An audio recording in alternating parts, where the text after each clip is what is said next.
Good morning students. पिछले अध्ययन सत्र में हमने कला के तत्वों के बारे में पढ़ा था। आज हम कला के या डिज़ाइन के सिद्धांतों के बारे में पढ़ेंगे। डिज़ाइन से क्या तात्पर्य है? गोल्डस्टेन एवं गोल्डस्टेन के अनुसार डिज़ाइन पदार्थों के चयन की व्यवस्था है जिसके दो उद्देश्य हैं। पहला क्रमबद्धता और दूसरा सुंदरता।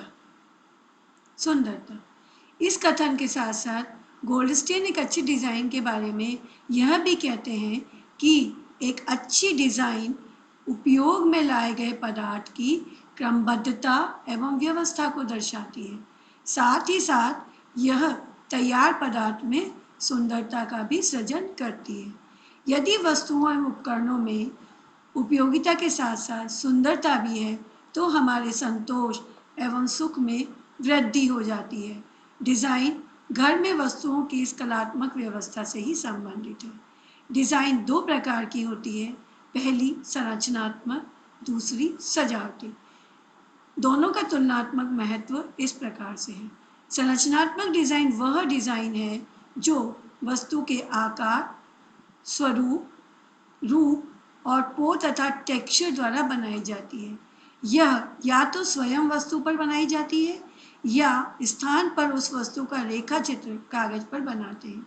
सजावटी डिज़ाइन संरचनात्मक डिज़ाइन की सतह के प्रभाव में वृद्धि करती है। अर्थात सजावटी डिज़ाइन बनाने के लिए संरचनात्मक डिज़ाइन तो आवश्यक है ही, सजावटी डिज़ाइन उसके सतह के प्रभाव में वृद्धि करती है और डिज़ाइन को सजावटी बना देती है। कोई भी रेखा, रंग या पदार्थ को यदि संरचनात्मक डिज़ाइन में सुंदरता के लिए उपयोग में लाया जाता है तो यह सजावटी डिज़ाइन कहलाती है। आगे हम बढ़ते हैं तो देखते हैं कि संरचनात्मक डिज़ाइन ज़्यादा महत्वपूर्ण है क्योंकि ये कोई भी क्रिएटिविटी बनाने के लिए ज़रूरी होती है। सजावटी डिज़ाइन संरचनात्मक डिज़ाइन के बाद अगली चरण है। क्यों? क्योंकि यह वस्तु के लिए विलासिता होती है, आवश्यकता नहीं होती। संरचनात्मक डिज़ाइन उद्देश्य के अनुरूप होनी चाहिए।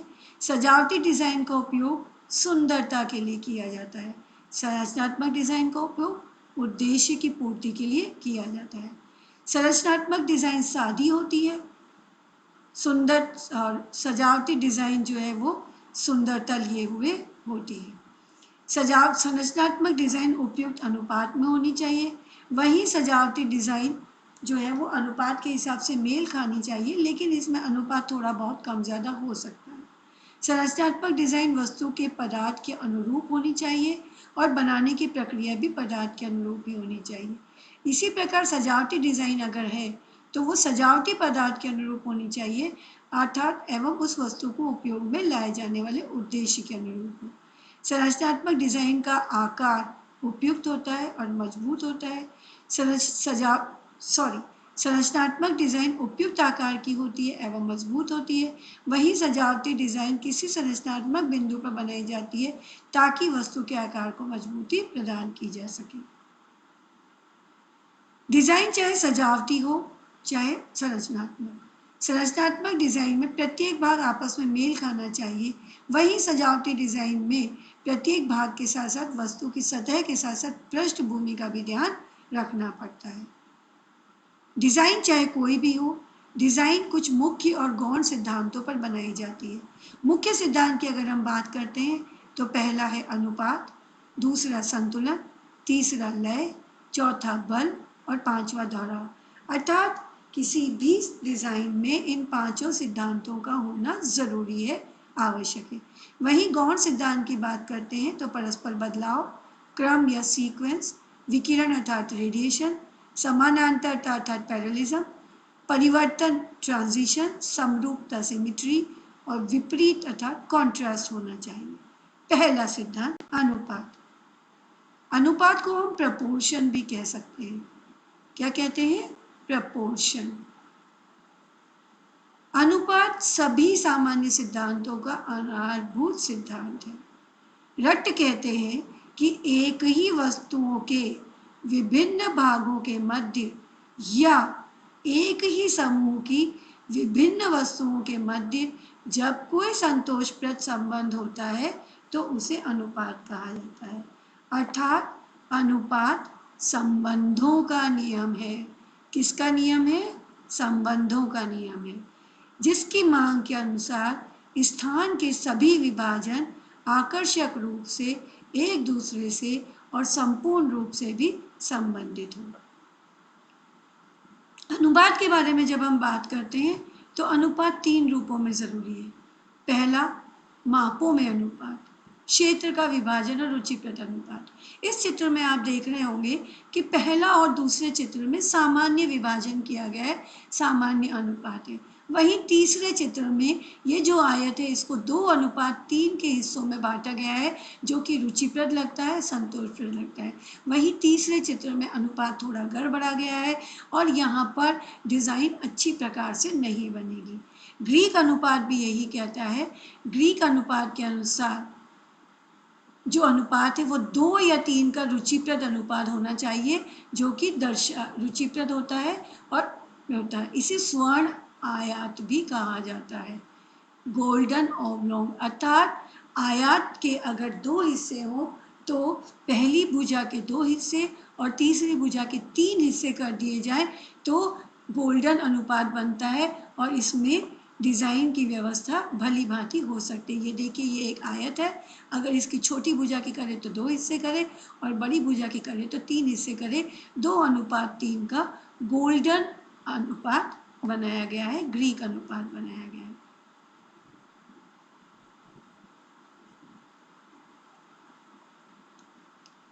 दूसरी तरफ स्थान का अनुपात, जब चीज़ों को किसी जगह पर व्यवस्थित किया जाता है तो दूरी में भी अनुपात बनाया जाता है। यहाँ आप देखिए, एक शेल्फ में 3 सामग्री रखी गई है, जिसमें बीच में बास्केट है और दोनों तरफ समान दूरी पर एक मग और प्लेट और कुछ कागज़ रखे गए हैं। इसी चित्र को अगर दूसरे ढंग से देखें तो यहाँ बास्केट से समान दूरी पर न रखकर शेल्फ में मग और कागज़ जो है वो बिल्कुल कोने पर रखे गए हैं और बास्केट मध्य में बड़े साइज़ की है। अब आपको कौन सा अनुपात बेहतर लग रहा है? यह पहले वाले चित्र का, जिसमें शेल्फ में दूरी, जो वस्तुएं हैं वो शेल्फ में समान दूरी पर रखी गई हैं।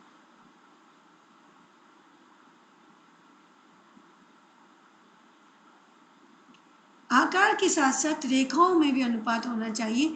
जो क्षैतिज रेखाएं हैं वो किसी भी स्थान को चौड़ाई का आभास कराती हैं, वहीं लंबवत रेखाएं किसी भी स्थान की लंबाई का आभास कराती है। यह आप देख रहे होंगे इस चित्र में, ये जो आयत दिखाई दे रहा है ये चौड़ा दिखाई दे रहा है, जबकि यहाँ जो 2 आयत दिखाई दे रहे हैं वो लंबे दिखाई दे रहे हैं।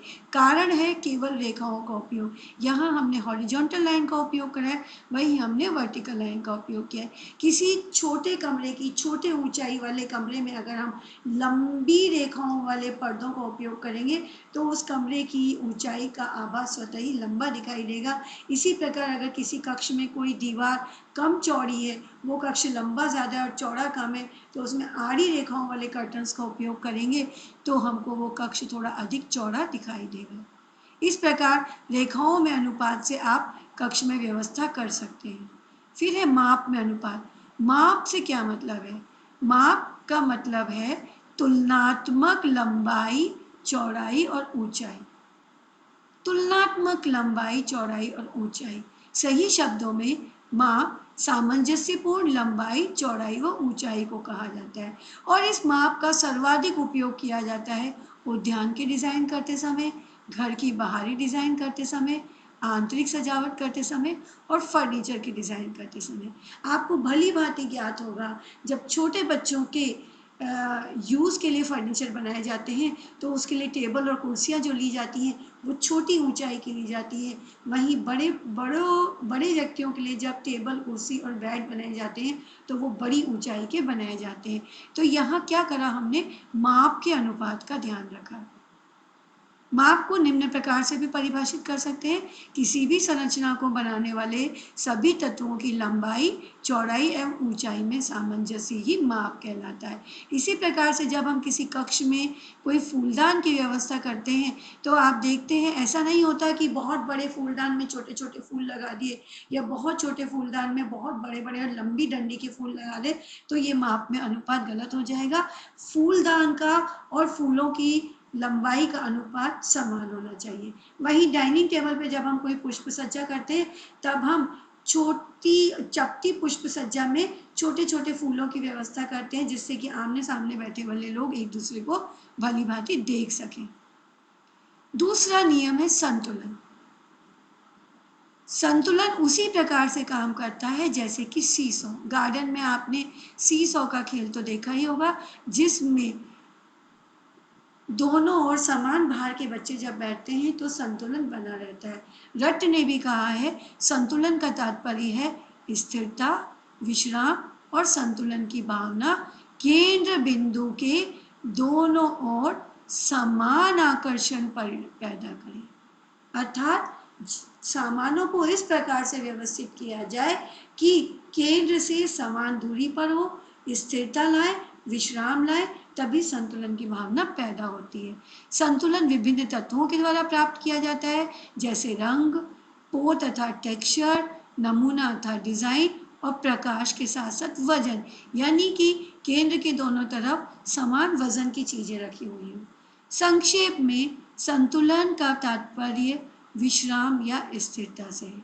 यह विश्रामदायक प्रभाव आकार और रंगों को केंद्र के आसपास इस प्रकार से समूहबद्ध करके प्राप्त किया जाता है जिससे केंद्र के दोनों ओर बराबर आकर्षण रहे, दोनों ओर बराबर आकर्षण रहे। क्रश और रंज भी ये कहते हैं कि संतुलन डिजाइन का वह सिद्धांत है जो विश्राम और तृप्ति का भाव पैदा करता है। अभी हमने कितने ही वैज्ञानिकों द्वारा देखी गई परिभाषाएं देखी, सभी परिभाषाओं में संतुलन का अभिप्राय विश्राम और स्थिरता से लिया है। संतुलन को हम दो भागों में बांटते हैं, औपचारिक अर्थात फॉर्मल या सममितीय, सममिति यानी कि समान दूरी पर, बाइसिमेट्रिकल बैलेंस। दूसरा अनौपचारिक संतुलन या असममितीय संतुलन अर्थात इनफॉर्मल और एसिमेट्रिकल बैलेंस। जब हम बात करते हैं औपचारिक या सममितीय संतुलन की, तो इस प्रकार का संतुलन व्यवस्था प्रायः ऑफिसेस और फॉर्मल अरेंजमेंट्स में देखा जाता है, जहां केंद्र के दोनों तरफ जो भी वस्तुएं रखी जाती हैं वो समान होती हैं या आकार में करीब करीब समान होती हैं। जैसे कि कक्ष में जब हम व्यवस्था करते हैं तो ड्राइंग रूम में सोफे के दोनों तरफ एक एक सोफे वाली कुर्सियां रख देते हैं, तो समान कुर्सियां हो गई, समान दूरी पर हो गई। वहीं अगर हमें आकार प्रकार में समान व्यवस्था देखनी है, मतलब एकदम समान ना होकर, एकदम मिरर इमेज ना होकर, हम ऐसा भी कर सकते हैं कि एक सोफे के एक तरफ हमने दो सोफे की कुर्सियां सजा दी, तो वहीं दोनों कुर्सियों के सामने की तरफ दो उसी लगभग उसी आकार की हमने सेटी रख दी। ऐसा करने से समान मात्रा में आकर्षण उत्पन्न होता है और इस प्रकार का संतुलन औपचारिक संतुलन कहलाता है। जब दोनों ओर की वस्तुएं एक जैसी होती हैं तो इस संतुलन को सममितीय संतुलन कहा जाता है। औपचारिक संतुलन शांत और सौम्य होता है और स्पष्टता का भाव पैदा करता है। वहीं अनौपचारिक संतुलन की जब हम बात करते हैं तो इसे हम एसिमेट्रिकल संतुलन भी कहते हैं। यहाँ वस्तुएं केंद्र से भिन्न भिन्न दूरी पर होती है, अर्थात समान दूरी पर हो ऐसा जरूरी नहीं है और एक समान मात्रा में आकर्षित भी नहीं करती, यानी कि दोनों वस्तुओं के आकर्षण में कुछ अंतर होता है। इसी कारण इसे अनौपचारिक या असममितीय संतुलन भी कहते हैं। जैसे कि कभी सी सॉ के गेम में एक तरफ एक थोड़ा बड़ा लड़का बैठा हो और दूसरी तरफ एक छोटा लड़का बैठा हो, तो जहाँ बड़ा लड़का बैठा होगा उस तरफ सी सॉ थोड़ा ज़्यादा झुका हुआ होगा। ये औपचारिक एवं अनौपचारिक संतुलन के बीच में अंतर बताया गया है। औपचारिक संतुलन बुद्धिमत्ता का विषय है, वहीं अनौपचारिक संतुलन में बुद्धिमत्ता के साथ साथ भावनाएं भी सम्मिलित हो जाती हैं, कुछ रचनात्मकता आ जाती है, क्रिएटिविटी आ जाती है। और इस प्रकार अनौपचारिक संतुलन में निर्देशन के कोई नियम नहीं होते। वहीं औपचारिक संतुलन में चूंकि केंद्र के दोनों ओर समान वस्तुओं भार होता है तो ये नियमानुसार होता है। अनौपचारिक संतुलन पैदा करना थोड़ा कठिन कार्य होता है। अनौपचारिक संतुलन में आकर्षण अधिक होता है और अनौपचारिक संतुलन में भिन्नता प्राप्त करने के हमें अवसर अधिक मिलते हैं, क्योंकि ये मिरर इमेज नहीं होती। औपचारिक संतुलन प्रतिष्ठा के भाव पैदा करते हैं, वहीं अनौपचारिक संतुलन मित्रता और खेल की भावनाओं को दर्शाता है। औपचारिक संतुलन में शांत और आरक्षित भाव प्रबंध होता है, वहीं अनौपचारिक संतुलन में विभिन्नता का प्रभाव उत्पन्न होता है। औपचारिक संतुलन को आप सुरक्षित रख सकते हो, अनौपचारिक संतुलन को सुरक्षित रखना थोड़ा मुश्किल होता है। औपचारिक संतुलन प्रायः बड़े बड़े घर, बड़े बड़े कमरों और ऑफिसेज में प्रयोग किया जाता है, वहीं अनौपचारिक संतुलन का उपयोग हम लोग परिवर्तनशील घरों में, छोटे कमरों में, युवा व बच्चों के कमरों में उपयोग में लाते हैं, जिन्हें परिवर्तन अधिक पसंद होता है। ये आप देखिए, ये औपचारिक संतुलन का उदाहरण है, जिसमें एक गमले के दोनों तरफ समान आकार के दो सर्कुलर चीजें व्यवस्थित करी गई हैं। वहीं ये अनौपचारिक संतुलन का उदाहरण है, जहाँ केंद्र, ये अगर हम इस स्थान को केंद्र बिंदु माने तो एक तरफ गमला है और एक तरफ एक वृक्षनुमा कोई आकृति या पीस रखा गया है।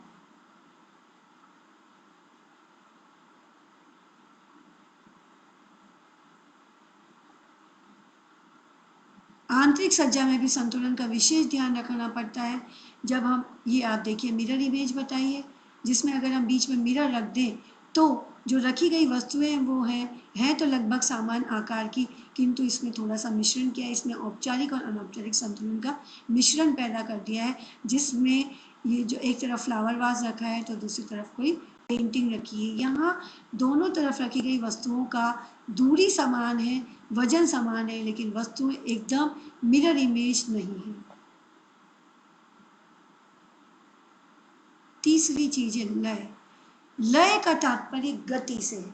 किसी भी खाली स्थान पर कोई गति प्रतीत नहीं होती, और उस खाली स्थान पर, जैसे ये खाली स्थान आपको दिखाई दे रहा है, इस खाली स्थान पर अगर मैं एक बिंदु भी लगा दूं, एक बिंदु भी अगर ये लगा दिया जाए, जैसे कि ये बिंदु मैंने लगाया, तो इस बिंदु के लगाते ही अब हमारा ध्यान एक गति पर मूव करने लगेगा। यही गति लय कहलाती है। खाली स्थान विश्राम का पर्याय होता है, जहाँ गति आकर ठहर जाती है। वहीं प्रकृति में अनेक स्थानों पर लय देखते हैं, जैसे पक्षियों की चहचहाट लय में होती है, हवा के बहने में लहर होती है। जब आप किसी तालाब के पास खड़े होते हैं और लहरों को देखते हैं तो लहरों में भी गति दिखाई देती है, लय दिखाई देती है। लय एक निरंतर होने वाली संगठित गति है, यानी ये जो गति है ये रिदमेटिक है, संगठित है। इसमें नियमित नियम है, दोहराव है, और गति और विभिन्न अंतरों वाली गति भी हो सकती है। गोल्डस्टेन के अनुसार लय का तात्पर्य है रेखा, स्वरूप या रंग द्वारा निर्मित ऐसी व्यवस्था जिस पर हमारी आंखें गति करें, अर्थात लय का संबंध गति से होता है। लय एक डिजाइन पर दृष्टि का चलायमान होता है। लय दो प्रकार की है। पहली नियमित लय।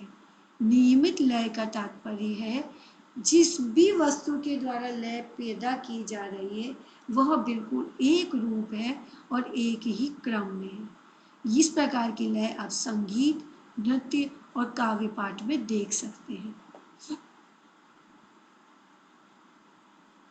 स्वच्छंद लय।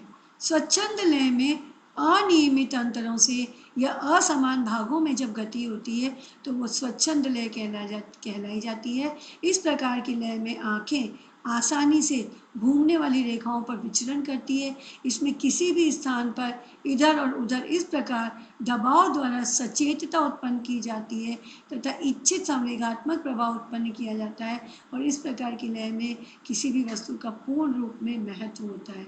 इस प्रकार की लय के द्वारा फर्नीचर के समूह में सभी एक रूपता प्रदान की जाती है। जैसे कि जब हम किसी कक्ष में जाते हैं तो उसमें छोटे फर्नीचर भी होते हैं, बड़े फर्नीचर भी होते हैं, किंतु छोटे और बड़े फर्नीचरों का समूहीकरण या उनके बीच में स्थान की दूरी इस प्रकार से रखी जाती है कि एक स्वच्छंद लय पैदा होती है। वहीं जब हम एक सोफा सेट पर कुछ कुशन, अगर सब मान लीजिए एक ही आकार प्रकार के चौकोर कुशन और उन पर एक ही तरह के कुशन कवर, एक ही डिज़ाइन के कुशन कवर अगर चढ़ाए जाते हैं तो वो नियमित लय का उदाहरण हो जाता है। आप लय किसी भी सजावट में कैसे पैदा कर सकते हैं? लय प्राप्त करने के लिए पहला उदाहरण है दोहराव यानी रिपीटिशन। रिपीटिशन, जब आप किसी भी नमूने को बार बार रिपीट करते हैं, जैसे कि मैंने अभी अभी बताया कि एक कक्ष में सोफे पर जब हम कुशन रखते हैं और वो कुशन एक ही साइज के होते हैं, एक ही आकार प्रकार के होते हैं, तब हम रिपीटिशन द्वारा लय पैदा कर रहे हैं। इसी प्रकार लय में हम कुछ परिवर्तन भी कर सकते हैं, जैसे कि अनुक्रम द्वारा लय। अनुक्रम अर्थात ग्रेडिएशन। इस चित्र में आप देख रहे हैं कि रेखाओं का आकार या पिलर्स का आकार पहले बढ़ रहा है और फिर कम हो रहा है। तो हमारी आंखों की गति छोटे पिलर से बढ़ते हुए बड़े पिलर पर जाके ठहर रही है और वापस नीचे छोटे वाले पिलर्स पे आ रही है। इस प्रकार आपने कुछ कक्षों में चित्र भी देखे होंगे जिसमें कुछ तितलियां या कुछ मछलियां छोटे से बड़े आकार की या बड़े से छोटे आकार की एक दीवार पर उड़ती हुई दिखाई देती हैं। तो वो उदाहरण है अनुक्रम वाले लय का। और जो मैंने कुशन का उदाहरण दिया, एक ही आकार प्रकार के कुशन आपने लगाए, तो वो है दोहराव द्वारा, रिपीटिशन द्वारा लय। कभी कभी हम कॉन्ट्रास्ट द्वारा लगातार रेखी गति मतलब एक जैसी रेखाओं के द्वारा लय पैदा करना। जैसे कि फर्श की बिछावन, जब आप फ्लोरिंग देखते हैं तो आप देखते हैं कि उसमें तरह तरह की लय होती है। आप ये फर्श की बिछावन देखिए, इसमें लगातार कर्व्ड लाइन के द्वारा लय की गई है, जो एक अच्छी पृष्ठभूमि का निर्माण कर रहा है। वहीं दूसरे चित्र में कहीं आड़ी, कहीं टेढ़ी और कहीं तिरछी और कहीं वक्र रेखाओं के द्वारा लय पैदा करने का प्रयास किया गया है, जो कि बहुत अच्छा नहीं लग रहा, विश्राम नहीं दे रहा, आंखों में थोड़ी विचलन पैदा कर रहा है। रंगों के द्वारा भी लय ये देखिए, ये एक फर्नीचर है, कुर्सी है, जिसमें कि एक वक्र रेखाओं के द्वारा लय पैदा करने का प्रयास किया गया है। किसी भी आधारभूत सज्जा का लय जो है वो आधारभूत सिद्धांत है। लय के बिना कोई भी सजावट नहीं हो सकती। लय प्राप्त करने के लिए चित्रों की व्यवस्था, जब हम किसी कक्ष में किसी दीवार पर अलग अलग साइज के या समान साइज के चित्रों को व्यवस्थित करते हैं, तो वो भी हम एक लय में व्यवस्थित करते हैं। समान साइज के चित्र हम समान दूरी पर लगाते हैं। कभी कभी समान फ्रेमिंग के चित्रों को हम एक निश्चित ऊंचाई पर भी लगाते हैं, निश्चित दूरी और निश्चित ऊंचाई पर भी लगाते हैं, और इस प्रकार भी हम व्यवस्था करते हैं, सजावट करते हैं।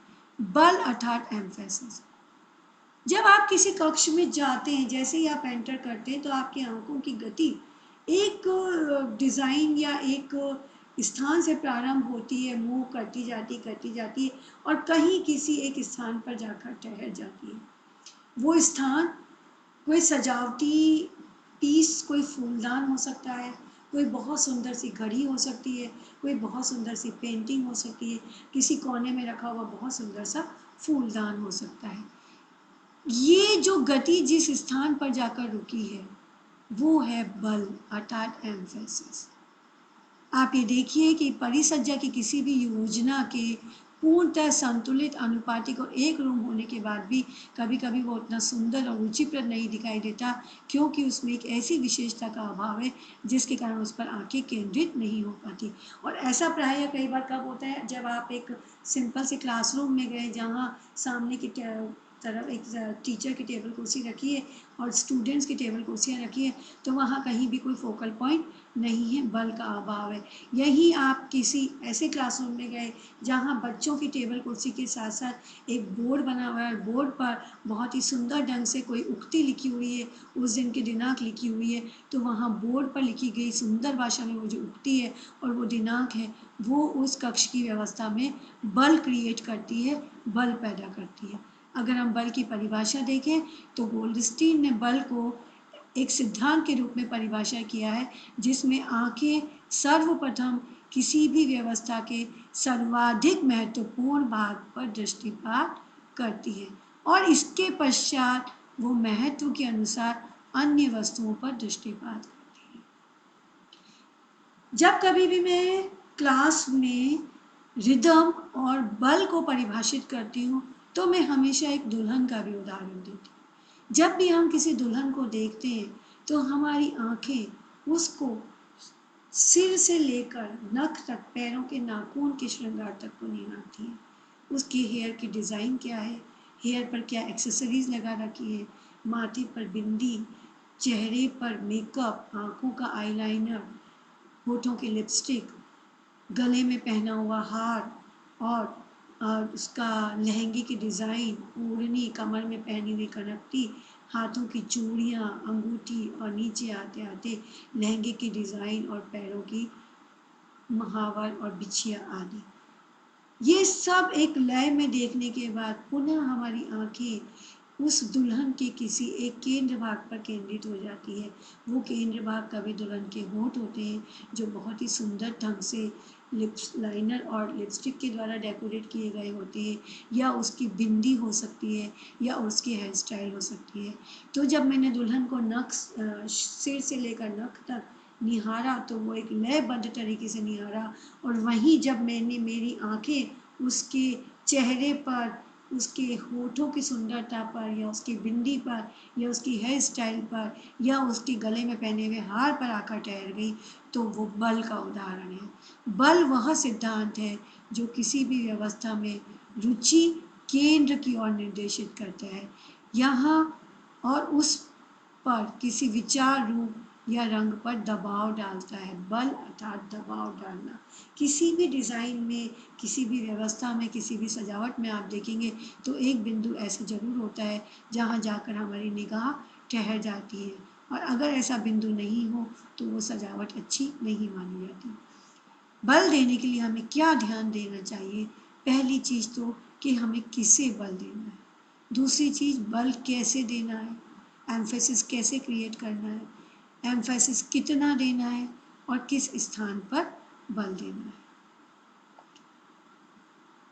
किसे बल देना में जब हम देखें तो घर की डिज़ाइन या कमरे की योजना या फर्नीचर किसी भी क्षेत्र में बल देने से पूर्व एक निश्चित योजना बनाते हैं, जिसमें हम सभी उपलब्ध वस्तुओं की पहले सूची बनाते हैं, फिर उन्हें हम वर्गीकृत करते हैं और उनको महत्व के क्रम में व्यवस्थित करते हैं। जो वस्तु सर्वाधिक महत्व की होती है उसे हम सर्वाधिक बल देते हैं। जैसे कि मैंने आपको बताया कि कक्ष में जब हम जाते हैं तो हम देखते हैं कि कोई बहुत सुंदर घड़ी है या बहुत सुंदर फूलदान है, तो हमें किस स्थान पर, किस वस्तु पर बल देना है, किस प्रकार बल देना है, वस्तुओं को समूहबद्ध करके बल देना है। एक बहुत बड़े सारे कक्ष में आप गए और वहाँ आपने देखा कि कमरे की एक तरफ एक सोफ़ा और कुर्सियाँ इस तरह से अरेंज करी गई है कि आप नज़रें वहीं जाकर ठहर गई, तो आपने वहाँ क्या करा, फर्नीचर को समूहबद्ध करा। विपरीत रंगों का प्रयोग करके बल देने की प्रक्रिया आजकल बहुत ज़्यादा चल रही है, जिसके अनुरूप कक्ष की 3 दीवारों को एक रंग और एक चौथी दीवार को अलग रंग प्रदान करके विपरीत रंग देते हुए उस दीवार को एम्फेसाइज किया जाता है। सजावट का उपयोग करके मैंने आपको उदाहरण बताया, हम कोई घड़ी, कोई फूलदान या कोई पेंटिंग के द्वारा हम बल दे सकते हैं, या फिर वस्तु के आसपास पर्याप्त खाली स्थान रखकर भी हम बल दे सकते हैं।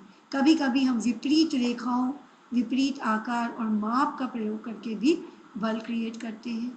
बहुत बड़ी या अस्वाभाविक स्वरूप की वस्तु का उपयोग करके भी बल पैदा कर सकते हैं। अन्य स्थान के मुकाबले किसी एक ही स्थान पर अधिक प्रकाश का उपयोग करते हुए भी आप बल का प्रयोग कर सकते हैं। ये देखिए कितना बल देना है, मतलब कि आपको किस बल इतना दिया जाए कि उस पर आपका ध्यान केंद्रित रहे, स्पष्ट रहे, और ये कहाँ बल दिया जाए, रुचिकर केंद्र कहाँ बनाया जाए। बल देते समय ये देना पड़ता है कि केंद्र कहाँ बनाए। दोहराव अर्थात रिपीटिशन, दोहराव का संबंध लय से भी है, क्योंकि इसके उपयोग के द्वारा लय की प्राप्ति होती है। दोहराव सामान्यतया सौंदर्य प्राप्ति हेतु आवश्यक होता है, और यह क्रम प्राप्त करने का सबसे सरल तरीका है। एक रूपता अर्थात यूनिटी अर्थात हार्मनी प्राप्त करने के उद्देश्य से कला के किसी भी स्वरूप की भावना को दोहराया जा सकता है। कभी हम रेखाओं को दोहराते हैं, कभी हम आकारों को दोहराते हैं, तो कभी हम एक स्वरूप को भी दोहरा सकते हैं। आंतरिक सज्जा में रंग, रेखा और आकारों को कमरे में इस प्रकार दोहराते हैं कि एक एकता का आभास होता है। दोहराव नमूने की सतह के नमूनों की उत्पत्ति का आधारभूत सिद्धांत है। एक रूपता अर्थात हार्मनी से तात्पर्य है एक यूनिटी का भाव, समानता का भाव। यह कला का वह सिद्धांत है जिसमें विचार और अनुरूपता के चयन और व्यवस्था द्वारा एकता का भाव उत्पन्न किया जाता है। एकता का भाव 5 प्रकार से उत्पन्न कर सकते हैं। मैंने आपको पहले भी बताया, रेखाओं के द्वारा, आकार के द्वारा, मापों के द्वारा, पोत अर्थात टेक्सचर के द्वारा, विचारों के द्वारा और रंगों के द्वारा। रेखाओं में अनुरूपता, अगर आप इस चित्र को देखें तो ये अ में एक समान रेखाओं का हमने उपयोग करा है, दोहराव किया है। वहीं ब में और स में हमने विपरीत रेखाओं का, एक आड़ी और एक खड़ी रेखाओं का उपयोग करा है। चित्र द में हमने भिन्न भिन्न, द और क में हमने भिन्न भिन्न रेखाओं का उपयोग करते हुए एक रूपता पैदा करने की प्रयास किया है। अ चित्र में आप देख रहे हैं कि अनुरूपता सबसे ज़्यादा है, वहीं ब, स और द चित्र में परिवर्तनशीलता और विपरीतता के भाव दिखाई दे रहे हैं।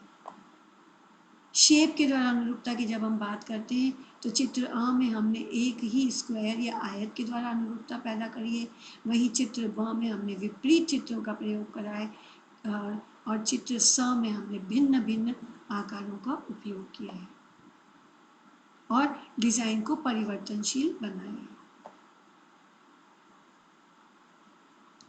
टेक्सचर या पोत की अनुरूपता, बेड के फर्नीचर पर अगर हम चमकदार और रेयन की गद्दी बिछाएं तो यहाँ हारमोनी का अनुभव दिखाई देगा।